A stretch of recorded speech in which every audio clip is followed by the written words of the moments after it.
Hello Smiters, I'm Kama. Welcome to a special Halloween edition of Know Your God. Today, I will be introducing Anubis.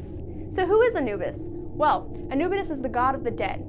He is also the god of mummification and funeral rites. He is commonly depicted with a jackal's head and a man's body. So why a jackal's head? It's because Egyptians saw jackals scavenging cemeteries and thus associate them with the dead. Nephthys, who is the wife of Seth, wanted a child so bad.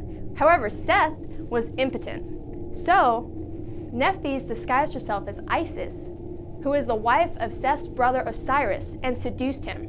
From that union, Anubis was born. Osiris cared for Anubis as his own, but when Osiris was murdered by his brother Seth, Anubis embalmed his adoptive father and mummified his corpse.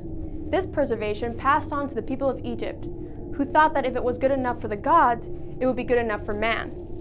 If the corpse wasn't mummified properly, Anubis would come and dig up the corpse and eat it. No one entered the underworld without being first judged by Anubis. When corpses are preserved, he is the embalmer. When time for judgment comes, he is the final arbiter. In the underworld, he keeps legendary weighing scales. On one side, he weighs the massive weight of Ma'at, which is truth and order. On the other side, he weighs the heart of the deceased. Should the weight of Ma'at prove infinitely heavier than that of the heart, well then you're out of luck, man, because Anubis will cast your soul deep into the underworld, where it will be forever forgotten, never to be reborn again. Now for the art. Anubis is the first Egyptian god we created, since, Egyptian mythology is pretty awesome. For his jackal head, we referenced wild jackals to make him look more animalistic. We decided to give his abilities a teal tint, since we thought the color possessed ghostly qualities.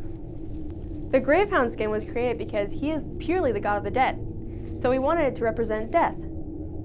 His abilities, Mummify, Plague of Locusts, Grasping Hands, and Death Gaze, are all heavily inspired by Egyptian lore. For example, we chose to give him the Mummify ability, because he is the god of mummification, and that's his spiel. Also, his ultimate ability, Death Gaze, was all about looking death in the eye. The reason Anubis is a mage is because he represents all things mystical. Even in the Egyptian Book of the Dead, which is heavily tied to Anubis, is filled with magical spells. Thanks for watching, guys, and smite on!